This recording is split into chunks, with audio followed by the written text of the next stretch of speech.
Hello guys, bersama saya lagi dalam Alright Napa Channel. Saya ucapkan selamat kembali bertugas ya, khususnya hari ini ya untuk pentadbiran kerajaan negara kita Malaysia Madani bersama dengan Datuk Seri Anwar Ibrahim. Jadi hari ini saya mau kita bersama-sama untuk mendengar ya mesej yang begitu padu terbaik ya daripada Datuk Seri Anwar Ibrahim untuk warga ya penjawat di Jabatan Perdana Menteri untuk awal bulan November ini.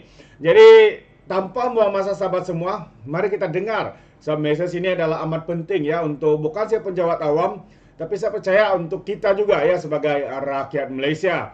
Jadi untuk kita terus memahami intipati dan perjalanan pentadbiran ya di bawah Datuk Seri Anwar Ibrahim, Perdana Menteri kita yang ke-10.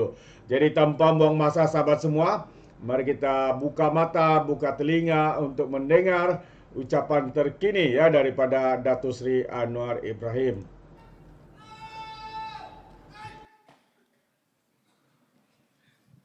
Assalamualaikum warahmatullahi wabarakatuh dan salam sejahtera. Alhamdulillahillazi anzala ala abdihi alkitaba wa lam yaj'al lahu iwaja. Wa usalli wa sallim ala rasulihil karim wa ala alihi wa sahbihi ajma'in. TPM, Datuk Seri Fadilah, Menteri-Menteri dan KSN, Perdana Menteri, rakan-rakan yang saya muliakan.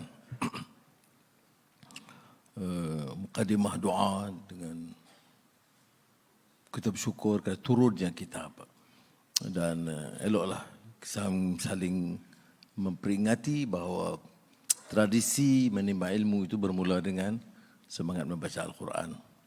Pada hari keluarga yang lalu saya sebut tentang Abdullah Munshi tatkala melawat Melaka atas persoalan dibangkitkan oleh Stanford Raffles, apa yang dilakukan oleh anak-anak kecil di Melaka, anak-anak Melayu. Abdullah Munshi jawab, mereka mula dengan membaca Al-Quran. Sebaik saja kenal ibu bapa, terus diminta mengenali Allah dan membaca Al-Quran. Kemudian tentunya ada asas bahasa Arab, bahasa Melayu dan bahasa-bahasa lain.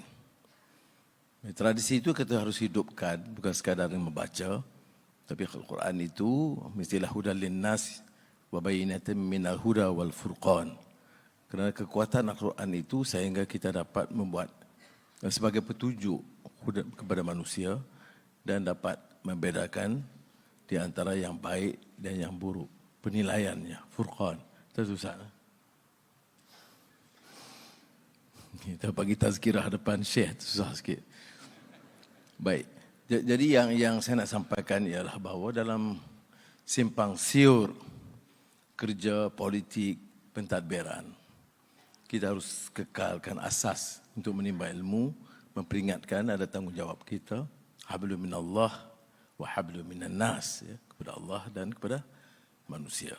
Kita sebut begini kerana dalam negara madani ini terasa tidak boleh lari daripada keyakinan kepada kepercayaan yang menetapkan soal nilai dan akhlak.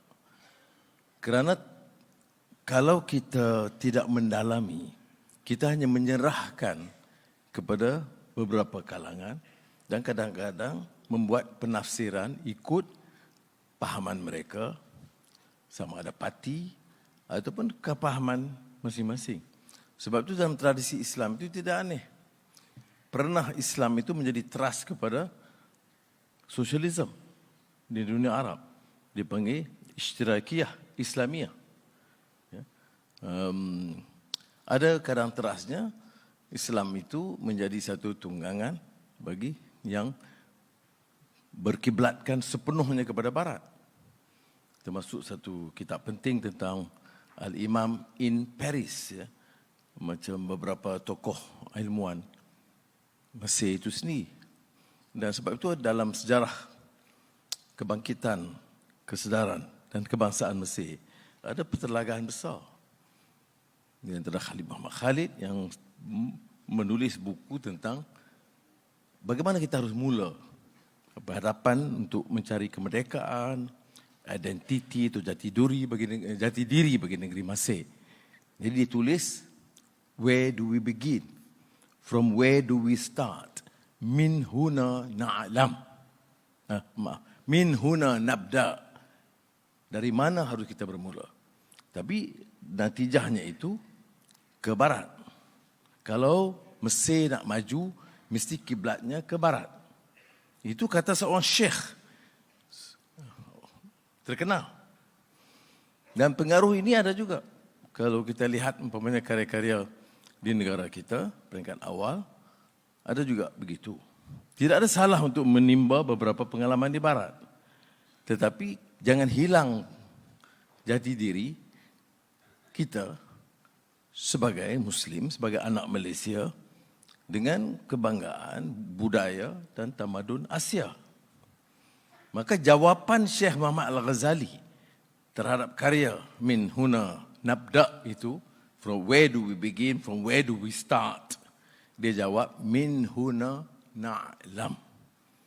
We begin with knowledge and wisdom. Itu jawapan dia. Dan terjemahan bahasa Inggerisnya kita, our beginning in wisdom. Syekh Muhammad Al-Ghazali. Syekh Muhammad Al-Ghazali itu pernah kemudian dia dah tua dan uzur, kita anugerahkan sebagai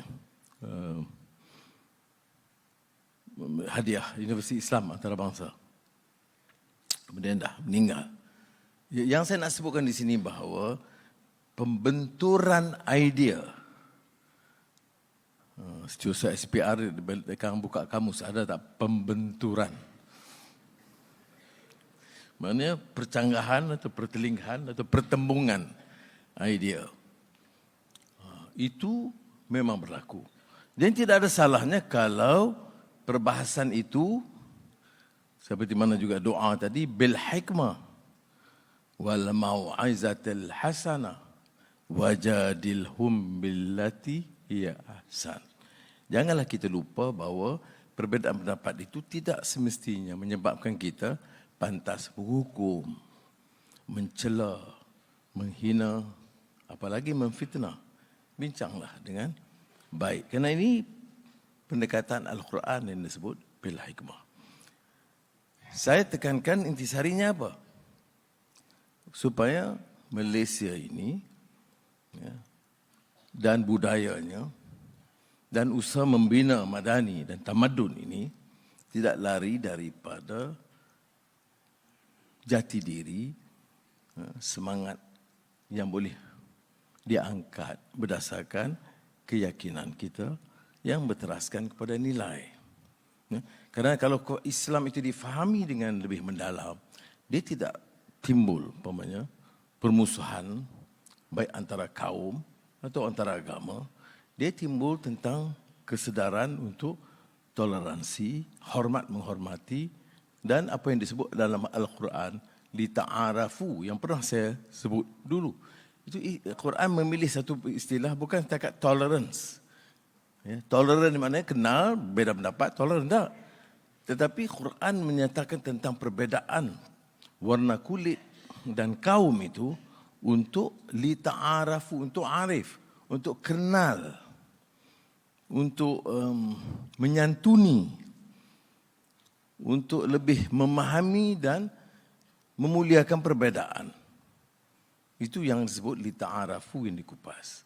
Jadi saya tekankan ini kerana kadang-kadang dalam beberapa isu itu pertelingkahan kita terlalu tajam. Dan sebab itu saya katakan tunggak dan asas dalam pemikiran Madani ini mesti soal nilai, soal akhlak. Dan ia tidak mudah. Anything with a philosophical treatise or in the realm of ideas, it is more complex and challenging. Jadi sebab itu ia memerlukan perbincangan yang lebih. Dan saya harap rakan-rakan ketua-ketua jabatan atau pengarah, selain daripada kerja-kerja biasa, mukadimah itu harus ada sedikit penekanan tentang beberapa perkara asas. Kerana penjawab awam ini punya satu tugas yang lebih daripada petugas dan profesional lain di luar. Dia mewakili satu pola pemikiran dan pembentukan idea yang lebih tinggi daripada sekadar menjalankan tugas-tugas biasa dalam jabatan. Terkait dengan ini, saya sebut sedikit tentang perkembangan mutakhir di Palestin yang sangat merunsingkan kita kerana belum ada petanda Israel akan menghentikan serangan.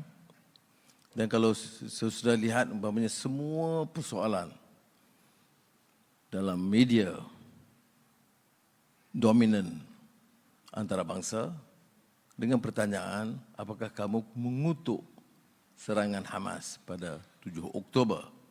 Ya. Tetapi serangan 70 tahun itu tidak dikira masalah.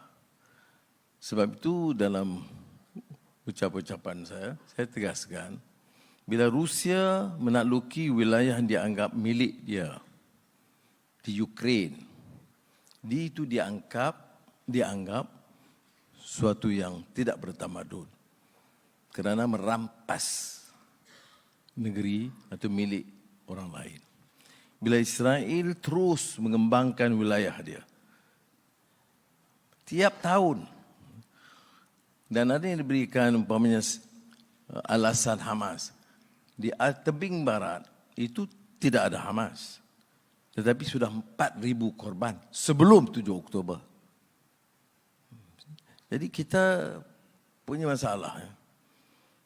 Mengapa dengan kecanggihan pemikiran, memikir soal nilai, soal agama, orang begitu sekali terheret dengan sentimen kebencian satu sama lain.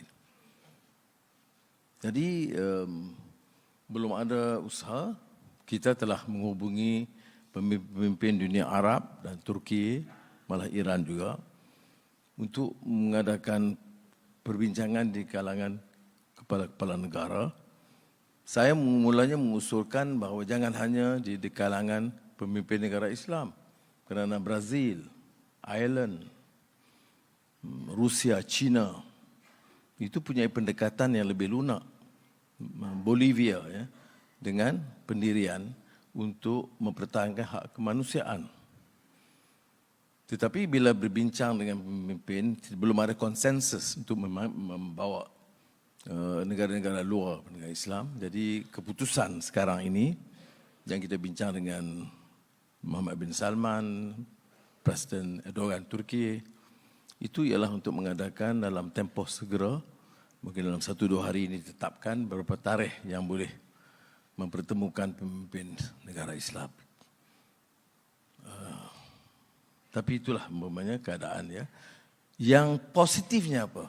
Belum pernah isu Gaza atau Palestin dibahas dengan cara terbuka di dunia barat seperti yang berlaku sekarang. Ya. Perhimpunan-perhimpunan atau unjuk rasa yang kita disebut sini tunjuk perasaan, saya sebut unjuk rasa. Itu besar sekali di dunia barat, Eropah dan barat. Kita menerima kunjungan dari beberapa negara. Malaysia ini dalam sejarah mutakhir ini tidak begitu sering dengan kunjungan pemimpin negara luar. Minggu lalu Martin Rutte, 2 minggu yang lalu Martin Rutte, Perdana Menteri Netherlands Belanda datang. Kita ada dari segi ekonomi masalah dengan kelapa sawit, TPM untuk Sri Fadilah. Saya tak tahu macam mana dia pukau berguna Sarawak punya tu. Dia boleh pujuk untuk tanam pokok kelapa sawit yang sebenarnya ada kempen kuat di Eropah. Jadi memberi satu signal yang sangat positif. Dan bila dia jumpa saya masa makan tengah hari itu, dia agak senang dengan tindakan itu, tertarik dengan penjelasan. Mana kita tak boleh menyerah. Terus. Dan ada usaha untuk bergabung dengan Indonesia untuk menyatakan pendirian bersama. Tapi menyentuh juga soal Gaza. Saya dalam pertemuan Empat Mata itu tentu meluahkan. Ya. Saya kata saudara mewakili pandangan yang lebih demokratik, lebih prihatin tentang masalah kemanusiaan, janganlah umpamanya memilih untuk prasangka bersatu kaum dan memilih itu kaum lain. So dia nak sokong Israel itu hak dia lah. Tetapi saya kata jangan kejam terhadap Palestin.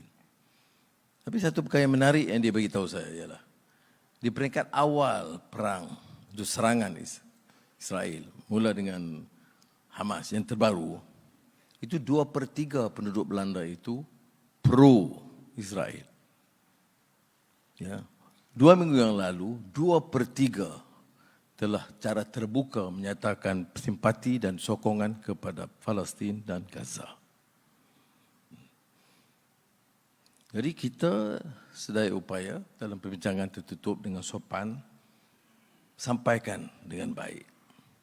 Dan saya minta dia sampaikan juga dengan pemimpin negara Eropah. Semalam Perdana Menteri Jepun, Fumio Kishida datang. Seperti kita tahu dasar luar Jepun pelaburan dengan kita, ya, persahabatan dengan kita. Tapi dasar luar dia itu banyak ke barat, khususnya Amerika Syarikat. Mungkin kerana geopolitik dia di dekat dengan Korea Utara dan negara China. Tapi dalam pertemuan itu, saya guna juga ruang 4 mata itu. Dia tak 4 dan 6, saya ada penterjemah seorang. Tapi masih lagi 4 mata. Itu saya kupas, saya kata tak, kita tak ambil satu sikap yang keras. Saya tidak juga mendukung keganasan. Tapi kalau satu wilayah di Osaka ke Hiroshima ditakluki oleh orang lain, apakah sudah harap orang-orang di Osaka dan Hiroshima itu hanya berdiam diri? Itu satu saya sebut. Tentunya dia bantah. Itu yang berlaku kepada Palestin. Keduanya saya kata, bom yang dilampar di Gaza itu sekarang ini jauh melebihi kesan bom di Hiroshima.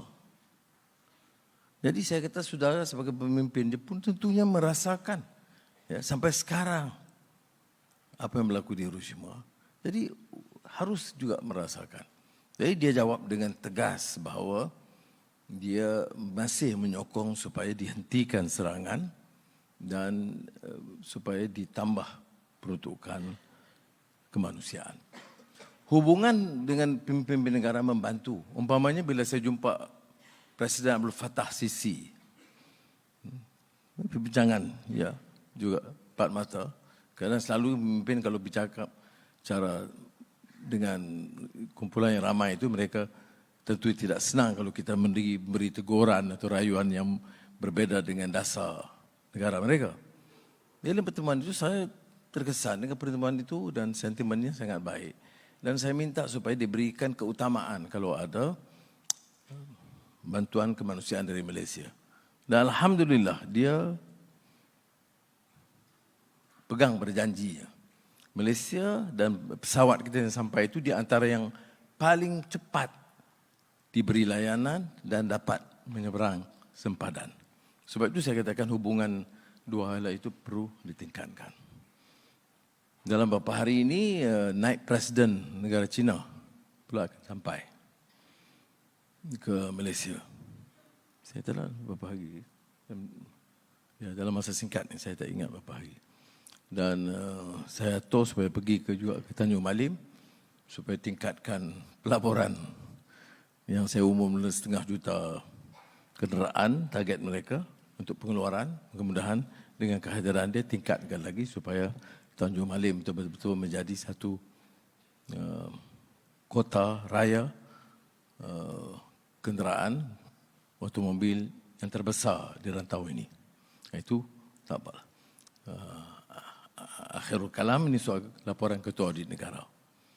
Saya minta semua ketua jabatan teliti bukan sahaja perkara yang disentuh mengenai jabatan berkenaan, tapi melihat keseluruhan usul cadangan untuk memperbaiki tata kelola. Saudara, ketirisan dan kerugian kepada negara itu mencecah bilion ringgit. Kalau termasuk umpamanya cara kita atur subsidi sekarang. Subsidi ayam 100 juta ringgit satu bulan. Ia memberi keuntungan kepada 3,5 juta orang asing.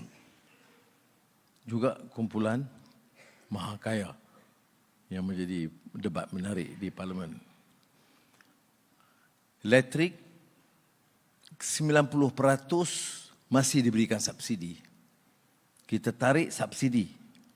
Bukan kenakan cukai tambahan, tarik subsidi kepada golongan maha kaya. 10% teratas. Kita jimatkan 4 bilion ringgit lebih. Dari ayam saja 1,2 bilion ringgit satu tahun. Jadi bila kita apung harga, sekarang ni harga masih rendah. Tidak sampai RM9.40 ikut harga ceiling yang ditetapkan. Ya. Jadi mana kebocoran ini sama ada dari segi kebocoran kerana dasar yang belum penyesaran subsidi ataupun kerana yang ditegur oleh Ketua Audit Negara, itu harus diberi perhatian oleh saudara. Saya agak betul-betul ketua-ketua jabatan, dan untuk mengizinkan saya akan cadang kepada KSN supaya semua ini diminitkan. Ketua jabatan, ketua pengarah dan KSU harus meminitkan perbincangan mengenai laporan Ketua Audit Negara supaya disampaikan kepada KSN. Supaya dipastikan pertama dibincang kerangka besar isu laporan dan teguran Ketua Audit Negara, dan keduanya yang secara khusus menyentuh atau menyinggung kedudukan di jabatan. Ini dengan cara sedemikian tidaklah nanti diulang tahun depan masalah yang sama. Saya sebagai dulu masa saya Menteri Kewangan, itu saya pengurusikan jawatankuasa pengurusan yang anti rasuah masa dulu. Satu jawatan tidak popular kerana ada menteri yang marah pada saya. Tapi pada masa itu pun kita dah ulas laporan Ketua Audit Negara. Ada masalah-masalah yang terus-menerus berlaku. So, kalau sudah baca beberapa tahun yang lalu laporan, jam yang patut RM400, charge RM4,000. Ada buku sekolah yang tak sampai kepada pelajar tapi dibayar. Perkara-perkara begini, kadang-kadang dia berulang kerana pemantauan kita lemah. Dan tidak ada, sebab itu saya katakan, kerja tanpa nilai. Excellence or attempting to achieve excellence without a soul. Yang mudah-mudahan kita dapat gabungkan supaya jangan jadi slogan saja tetapi dapat dihayati. Terima kasih, demikian tazkirah pagi. Kita dapat tingkatkan usaha kita. Assalamualaikum warahmatullahi wabarakatuh. Alright guys, so itu dia satu mesej yang begitu baik ya daripada Datuk Seri Anwar Ibrahim kepada penjawat awam khususnya di Jabatan Perdana Menteri. Dan beberapa isu turut ditekankan oleh Datuk Seri, terutama sekali pendirian ya Malaysia yang tetap ya menyokong untuk menggesah ya serangan ke atas Gaza itu tetap diberhentikan dan keamanan menjadi keutamaan, iaitu hal kemanusiaan.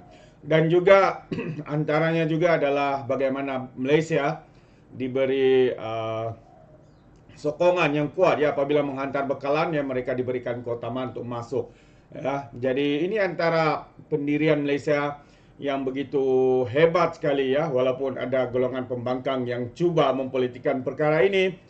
Tapi kita tahu inilah ya pendirian ya seluruh rakyat Malaysia dan negara kita, sahabat-sahabat semua. Turut juga dikaitkan adalah berkaitan dengan ketirisan, berkaitan dengan subsidi dan sebagainya, sahabat-sahabat semua. Jadi ini adalah satu perkara yang perlu ya dilakukan untuk penjimatan, dan wang itu boleh digunakan untuk rakyat. Jadi terbaik ya, inilah pemikiran seorang Perdana Menteri yang selalu memikirkan keutamanya adalah rakyat di luar sana. Jadi terima kasih. Kiranya anda memberikan sebarang komen, anda boleh berikan komen dalam ruangan komen. Jadi sampai di sini saja. Izinkan saya untuk mengundurkan diri, dan seperti biasa peribahasa mengatakan, tapapun kangkap, 2 tahun keinginan. Dalam bahasa Melayu, tepuk dadah, tanya selera. Sekian saja daripada Alright Nampak Channel. Kita berjumpa lagi. Bye-bye. Allah.